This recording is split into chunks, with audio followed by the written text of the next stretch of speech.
Assalamualaikum warahmatullahi wabarakatuh. Apa kabarnya teman-teman semua?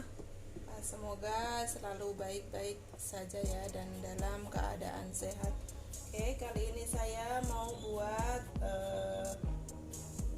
resep mudah buat manisan kolang-kaling ya. Ini tadi sudah saya rendam dan saya belah jadi dua, kolang-kaling 1 kilogram ya, 1 kilogram kolang-kaling.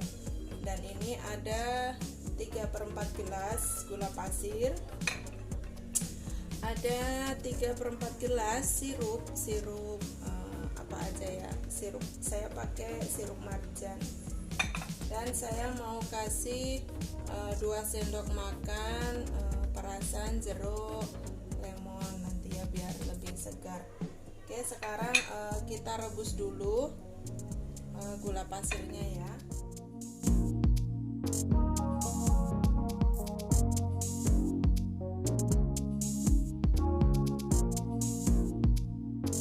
Oke, gulanya sudah larut ya, kita matikan dulu.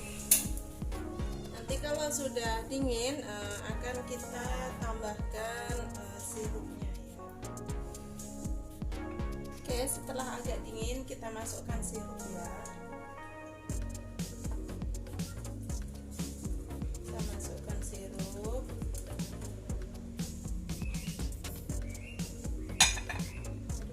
Dan sari lemon. Ini nanti rasanya seger banget ya teman-teman, apalagi jika disantap dalam keadaan dingin ya.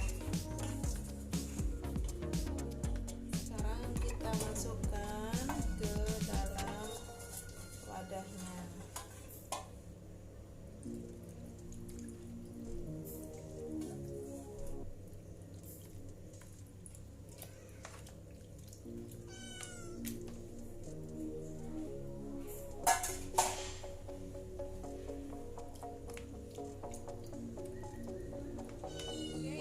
Jadi ya teman-teman ya, akan kita masukkan ke dalam kulkas dan akan kita buka lagi besok.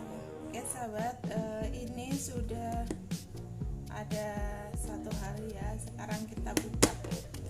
Ini seger banget, ini cocok untuk menu buka puasa ya.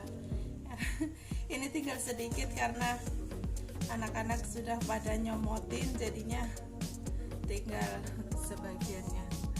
Oke ya, terima kasih yang sudah menyaksikan sampai selesai. Jangan lupa like, comment, and subscribe ya. Terima kasih. Assalamualaikum warahmatullahi wabarakatuh.